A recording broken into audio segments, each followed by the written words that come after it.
इस पूरे मामले को लेकर तहकीकात को कैसे आगे बढ़ाया जाता है। बहरहाल जानकारी साझा की उसके लिए बहुत शुक्रिया कृष्णा त्यागी आपका।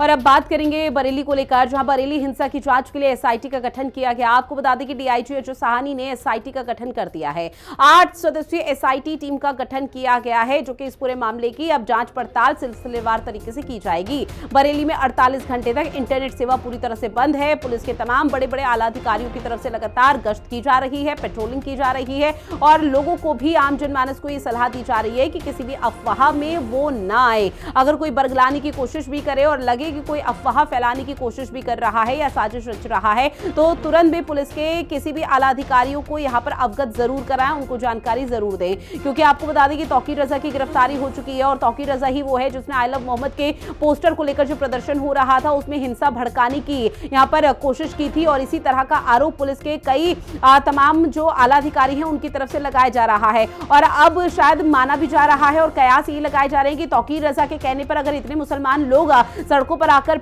यहां पर उपद्रव कर सकते हैं और उपद्रवी जिनकी गिरफ्तारी हुई है, तो शायद तौकीर रजा की गिरफ्तारी के बाद भी शायद जो तनावपूर्ण तस्वीरें हैं वो बरेली से देखने को मिल सकती हैं। और इसी को लेकर लगातार यहां पर चौकसी पुलिस प्रशासन की तरफ से की जा रही है।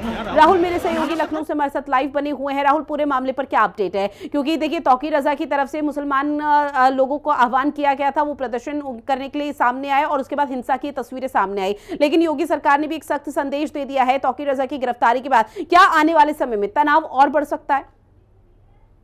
देखिए, निश्चित तौर पर जिस तरह से जुमे की नमाज के बाद से बरेली में हिंसा भड़की थी और जिस तरह से वहां के जो पुलिस प्रशासन ने उस पूरे मामले को कंट्रोल किया था, उसके बाद से लगातार अब कार्रवाई की जो जद है वो चालू है। कई लोगों को गिरफ्तार किया गया है। मौलाना तौकीर रजा जो मास्टरमाइंड बताया जा रहा है इस पूरे जो बवाल हुआ था उसके पीछे, उसको भी गिरफ्तार करके उसको फतेहगढ़ जेल भेज दिया गया है। पूरे मामले को लेकर लगातार वहां पर जो प्रशासन है वो सक्रिय है।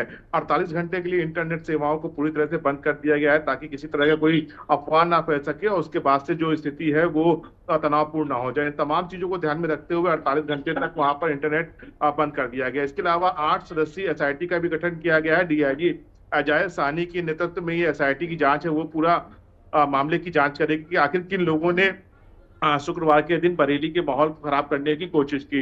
कल खुद मुख्यमंत्री ने कहा है कि जिस तरह से माहौल खराब करने की कोशिश की गई है उसे किसी भी सूरत में बर्दाश्त नहीं किया जाएगा। जिस तरह से चिंता तो सताई होगी। दुकान शॉप हम लोगों ने बंद करी थी, चले गए घर। अच्छा, तो नुकसान हुआ होगा फूलों का कुछ? थोड़ा बहुत नुकसान हुआ था भैया। अच्छा, तो अब इंटरनेट भी बंद है? वो तो बिल्कुल बंद है। तो इससे क्या हो रहा है? दिक्कत हो रही है थोड़ी सी? दिक्कत तो होगी भैया।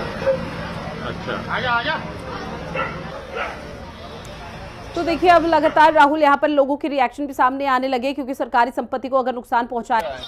क्या काम करते हैं? फूलों काम करते हैं। तो क्या स्थिति है बरेली में? सब स्थिति सही है? तो क्या काम वाम का नुकसान हुआ होगा फूलों का कुछ जिस दिन? अच्छा, तो अब सही है, सब सामान्य है। और इंटरनेट तो बंद है। बंद है। मेरा नाम राजेश कुमार सानी है। लल्ला बाबू। लल्ला बाबू जी क्या काम करते हैं? फूलों का काम करते हैं। क्या स्थिति है बरेली में? सब शांति है, काम सामान्य है? हाँ, हमारा प्रशासन बहुत सतर्क है, इसलिए शांति है। तो जिस दिन हिंसा हुई थी उस दिन कितना नुकसान हुआ?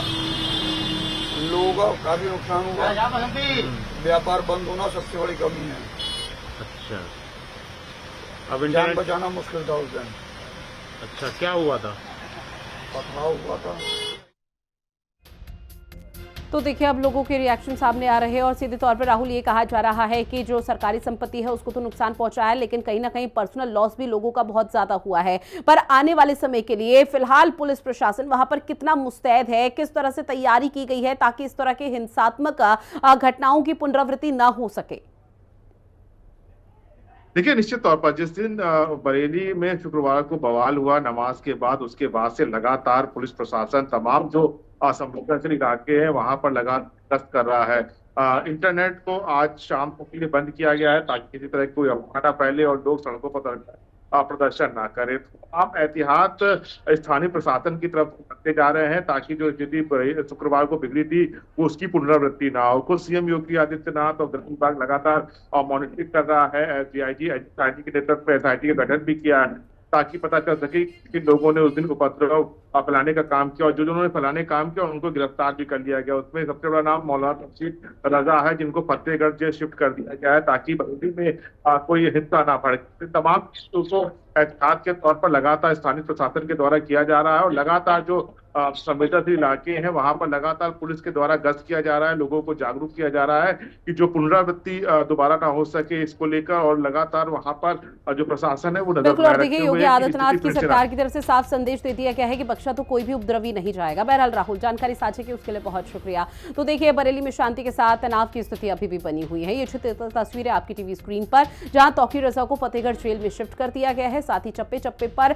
पुलिस पूरी तरह से तैनात है ताकि इस तरह के हिंसात्मक घटनाओं का कोई सोच भी ना सके और कोई बाल भी बाका बरेली वासियों का ना कर सके, और इसी को लेकर सुरक्षा चाक चौबंद की गई है। वहीं जगह जगह पर आपको बता दें पुलिस टीम तैनात है। इलाकों में दुकानें पूरी तरह से बंद कर दी गई हैं। व्यापार में कई तरह की मुश्किलें लोगों को हो रही हैं, जो रिएक्शन अब तक सामने है, और अगले 48 घंटों तक इंटरनेट सेवा पूरी तरह से बंद है। जांच के लिए एसआईटी का गठन भी कर दिया गया है, और एसआईटी की टीम इस पूरे मामले को लेकर अब तरीके से जांच पड़ताल की जाएगी। जो भी उपद्रवी होगा वो बख्शा नहीं जाएगा। यही योगी सरकार की तरफ से सख्त लहजे में निर्देश दिए गए हैं, और उसी को लेकर लगातार जांच पड़ताल की जा रही है। और ये 6 तस्वीरें लगातार आपकी टीवी स्क्रीन पर, जहां तनाव तो बना हुआ है लेकिन अभी शांति कायम है। माने ये जा रहा है जो स्थिति है, जो तस्वीरें सामने आ रही है वो सामान्य हो चुकी हैं, वहां के हालात अब ठीक हो चुके हैं, लेकिन जो तनावपूर्ण स्थिति है वो लगातार देखने को मिल रही है। तो बरेली में जिस तरह से हिंसा हुई थी उसके बाद से लगातार यहाँ पर उम्मीद यही की जा रही थी कि आखिरकार सभी आरोपियों की गिरफ्तारी कब होगी, और अब वो खबरें सामने आने लगी है जहां पर आरोपियों की धरपकड़ की जा रही है।